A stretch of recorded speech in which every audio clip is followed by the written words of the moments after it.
The last great race. The last great race. Focus question. Why is the Iditarod considered a great race? Introduction. It is hard to imagine anyone wanting to travel almost 2,000 kilometers, 1,242 miles, across the Alaskan wilderness in the dead of winter. It is even harder to imagine someone doing it behind a sled pulling by a team of dogs. Yet every year since 1973, dozens of people have participated in what is known as the last great race on Earth. The race, better known as the Iditarod, starts in Anchorage, Alaska, on the first Saturday in March. It is without a doubt on the most grueling sporting events ever held. The inspiration. The inspiration. The early Iditarod Trail was the trail of the indigenous Athabascan peoples. It has been in use for hundreds of years, but it was not mapped and marked by Americans until 1908. That was the year gold was discovered in what became the town of Nome. In the past, the Iditarod was mainly used as a mail and supply route during the winter. Supplies were carried using a native Alaskan practice that involved teams of sled dogs. Mushers, or sled drivers, led the teams across the snowy terrain. Over time, the Iditarod Trail grew until it became a large route system connecting trails from Nome to Anchorage. However, as technology and modes of transportation improved, the Iditarod Trail was used less and less. That meant there was less need for Alaskan sled dogs. Several people living in Alaska began to consider ways to preserve the skill of dog sledding. They wanted to help save the Alaskan sled dogs. Do you know?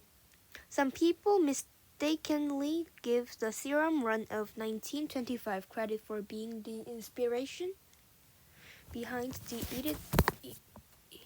Iditarod.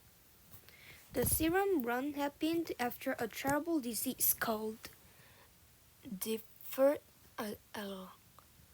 diphtheria struck the town of Nome, Alaska. The disease could only be treated with an injection of serum. A fierce storm prevented transport of the serum from Anchorage to rural Nome by other means. So, dog sledding teams rushed the serum to the town, saving many lives. Although the events were amazed, they were not the origin of the Iditarod. History. The practice of dog sledding was created from a mix of native and Russian skills. It was the main mode of transport in rural Alaska for centuries. But by 1967, dogs were being replaced by snowmobiles, cars, and trucks. Two Alaskans, Dorothy Page and Joe Redington SR, wanted to do something that would help save this 6,000 years old tradition. Dorothy, an Alaska history buff, and Joe, a dog breeder and musher, decided to hold a sled. Dog race along the Iditarod Trail, a route that saw more and more use during the Alaskan Gold Rush. The trail got its name from native Alaskans who called the surrounding hunting area Iditarod, or the distant place. The route of the first race was about 90 kilometers, 56 miles, and took only 2 days to complete. In order to attract the mushers, Joe and Dorothy raised $25,000 in prize money. This was enough money to get 58 mushers to enter. But the next year, the race was cancelled because the mild winter led to a lack of snow and a lack of interest. Another race was held in 1969, but organizers could only raise enough money for a $10,000 prize, and only 12 mushers entered. But the lack of interest did not discourage Jo Redington SR. She was determined to make a race longer and more challenging. In 1973, he extended the route to around 1,800 kilometers, 1,100 miles. It was stretched from Anchorage to Nome and was the longest sled dog race in the world. Joe managed to increase the prize money to about $50,000. In 1973, 35 mushers entered the first official Iditarod. It took the winner 20 days to complete the race, and the last place finisher reached Nome 12 days later. The route. The trail taken by the mushers carrying serum in 1925 covers only about half of today's northern Iditarod race trail. The current trail uses two routes, the northern and the southern, which split for about 500 kilometers, 300 miles in the middle of the race. On even-numbered years, mushers take the northern route, and on odd-numbered years, they take the southern route. The official opening of the race is a bustling ceremony in Anchorage. The dogs make a ceremonial run from Anchorage to Eagle River. Then the dogs are trucked to the official start in Wasilla. This way, the dogs are not competing on the dangerous city streets of Anchorage, and they do not have to cross the treacherous Cook Inlet. Not every team starts at the same time. Instead, teams take off at 2-minute intervals to prevent teams from running into each other. The differences in time are erased at a required 24-hour stop, where officials hold the teams back for a few extra minutes. Since the race takes over a week to complete, there are 26 checkpoints along the route where mushers and dogs can rest. Before the race begins, mushers send dog food and other supplies to the checkpoints so they will not have to carry them on the trail. The average distance between checkpoints is 24 kilometers, 36 miles, longer than the entire 1,967 race, and the greatest distance between checkpoints is 150 kilometers, 93 miles. The dogs can keep a steady speed of about 19 kilometers per hour, 12 minutes per hour. 12 meters per hour for about 4 to 6 hours before they get tired. This is usually long enough to get from one checkpoint to the next. But the dogs also rest on the trail, so the mushers don't always stop at every checkpoint. In order to keep the teams on course through the trackless wilderness, the trail is marked with orange stakes and reflective tape. Additional markers are set up in the mountains and along the coast. Each year, volunteers set out about 12,000 stakes. Getting lost could last the musher their life, so it is important that the trail be well marked. The Editorial Trail is filled with some of the most beautiful scenery in the world. It crosses the Alaska mountain range at a gap known as Rainy Pass. Though during the Iditarod, it is more likely to be a snowy path. The trail also follows the Yukon River Valley and travels along the coast of the Bering Sea before reaching Nome. Along the way, it passes through thick forests and over frozen tundra. The teams must cross frozen streams and rivers, which can be deadly if the ice is too thin. Wild animals such as moose have been known to attack and kill dogs, and racers can encounter fierce storms with Arctic winds and driving snow. The trail ends in the small city of Nome. During the winter, the sun rises for only a few hours a day, and the race is a welcome celebration for the resistance. Citizens of Nome line the streets to watch the finishers come in. While 55 to 75 mushers usually start, every year several drop out because of sickness, injury, or simple exhaustion. Today, winners of the Editorial usually complete the race in 10 to 12 days.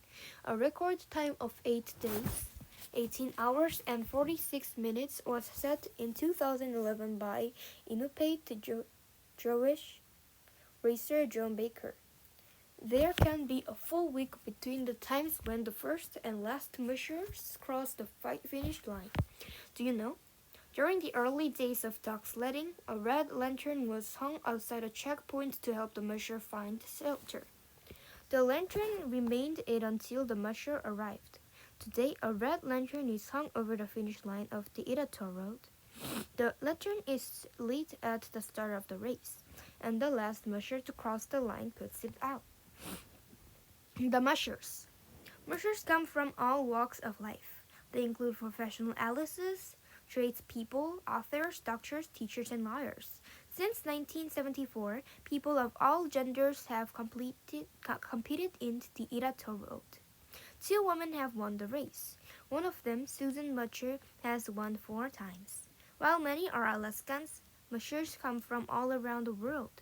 They come from many of the 50 states and from countries such as Canada, Russia, Norway, Japan, New Zealand, Great Britain, and Italy. To enter the Iditarod Road, a musher must be at least 18 years old. They must have competed in a previous Iditarod Road or 2 qualifying races of at least 805 kilometers, 500 miles in the previous 2 years. Sled dog racing is a solo sport, and all mushers compete in the Iditarod Road alone. They have no crews waiting at the checkpoints to help them feed and care for their dogs. Most mushers will find their dogs and make straw beds for them even before they feed themselves. Do you know? Since 1986, the Iditarod race has been held alongside the Iditarod Road Trail. In this 322-kilometer, 200 miles race, a hearty group of mountain bikers rides over the snow and ice, braving sub-zero temperatures and strong winds. Unfortunately, the costs of competing in the race have risen over the years. Feeding and caring for dogs and sled equipment are all expensive. This has led to difficulties for indigenous Alaskan mushers who live in smaller rural communities to enter. In 2018, less than 10 out of 67 mushers in the competition were indigenous Alaskan. Still, mushers like Ketil Rayton and Peter Kaiser are trying to keep the activity alive. So, what would cause someone to brave temperatures as low as minus 51 degrees Celsius, minus 60 degrees Fahrenheit, strong winds blowing snow, wild animals, and treacherous ice, all on very little sleep? The winner's prize of $50,000 or more may be an incentive, but most do it for the challenge, for the love of the sport, and the love of their dogs. Most participants are thrilled simply to finish the race. The dogs. The Iditarod Road is really about the dogs. The dogs who run the race, called Huskies, have been specially bred to pull sleds the way collies have been bred to herd sheep. The sturdy, tall Huskies can pull a sled carrying supplies and the musher, a total weight of 136 to 182 kilograms, 300 to 400 pounds. This may seem like a lot, but Huskies love to pull. Huskies have also been bred to withstand extreme cold. They have 2 layers of fur. The outer layer, made of thick hairs, protects the dog from wind and water. The inner layer is a lot like a sheep's wool. It serves to insulate the body from cold temperatures and keep body heat from escaping. Some people even use husky hair to make warm hats and gloves. The dogs do not lose heat by sweating through their skin as humans do. Instead, they pant, and they sweat through their feet. These adaptations allow huskies to run comfortably at temperatures below minus 51 degrees Celsius, minus 60 degrees Fahrenheit. Do you know? Often sled dogs on the Iditarod Road wear booties on their feet. The booties keep the dog's paws dry and prevent cuts from the sharp ice and rocks on the trail. The dog team can go through as many as 1,000 booties during an Iditarod.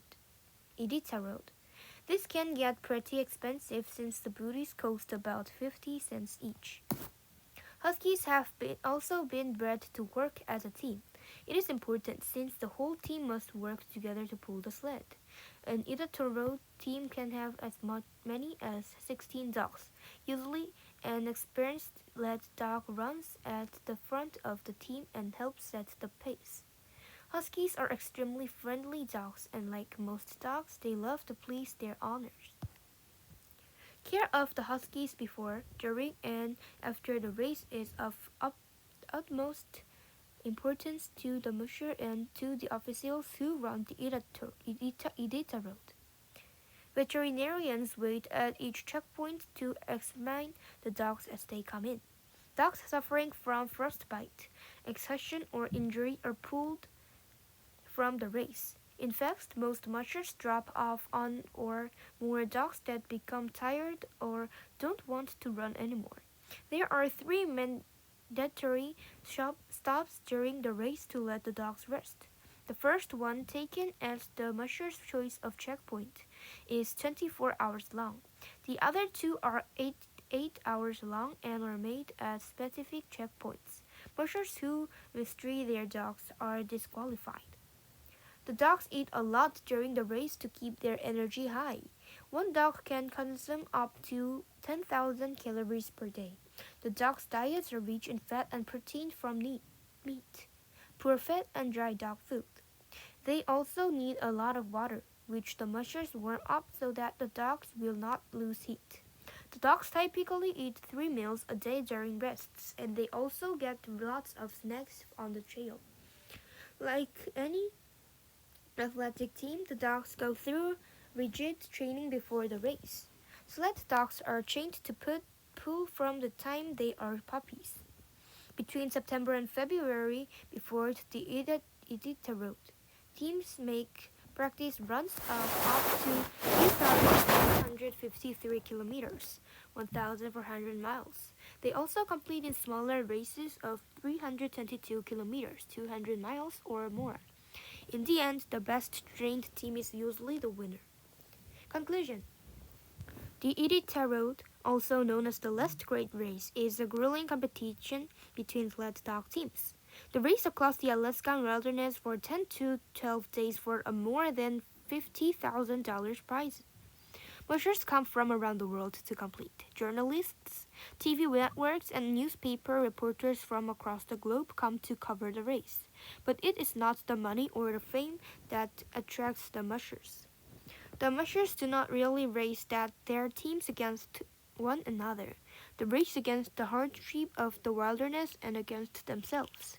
Any musher will tell you that the true heroes of the Iditarod are the Huskies who run almost 2,000 kilometers, 1,243 miles over some of the harshest, most beautiful